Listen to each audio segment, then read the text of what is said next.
Hello বন্ধুরা, welcome to my new video. তো আজ যাচ্ছি আমাদের গ্রামে ভৈরবরাজ পুজো হচ্ছে, তো সেখানে খেতে। তো এখন রোদও দিয়েছে এবং জলও পড়ছে, আবার ছাতাও নিয়ে যাচ্ছে। কি আর বলবো, কিছু বলার নেই। তো দেখো কত সুন্দর পরিবেশটা আমাদের।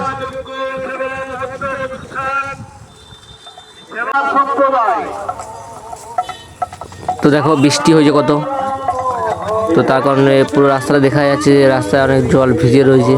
তো এই বছর রোগ হয়তো অনেক কম হবে বৃষ্টির কারণে।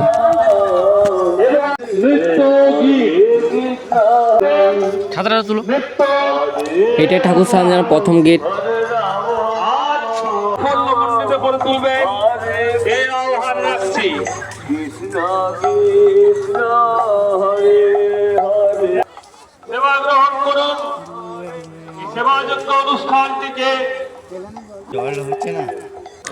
চারিদিকে কত ফাঁকা, লোকজন নেই এই বৃষ্টির কারণে। তো দুর্যোগ এত যে চলে আসবে কে ভাবতে পারেনি।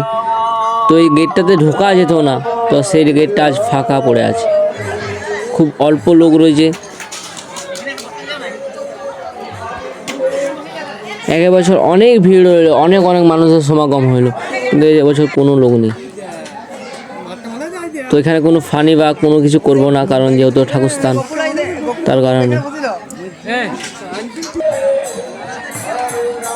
তো চারিদিকটা আবার দেখো, কোনো লোক নেই, এত ভিড় নেই।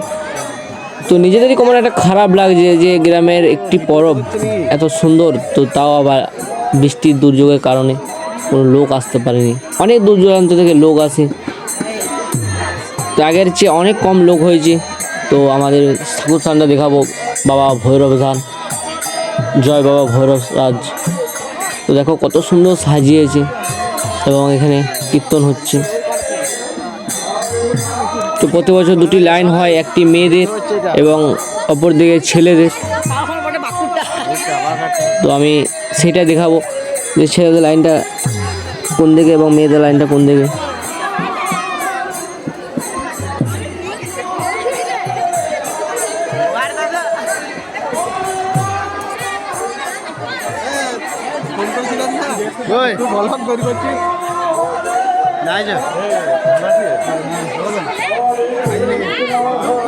তো প্রতি বছর একটি করে আমাদের মাটির মূর্তি করা হয়, তো এবছর একটি করেছে মাটির মূর্তি।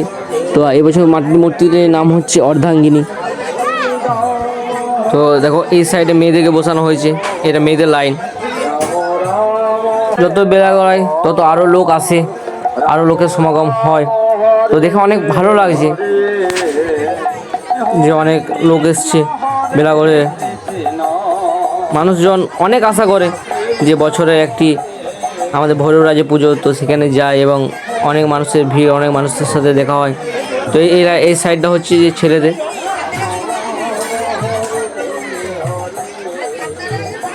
তো পরিবেশনায় আমাদের পুরো গ্রাম আছে, গ্রামের ছেলেরা আছে।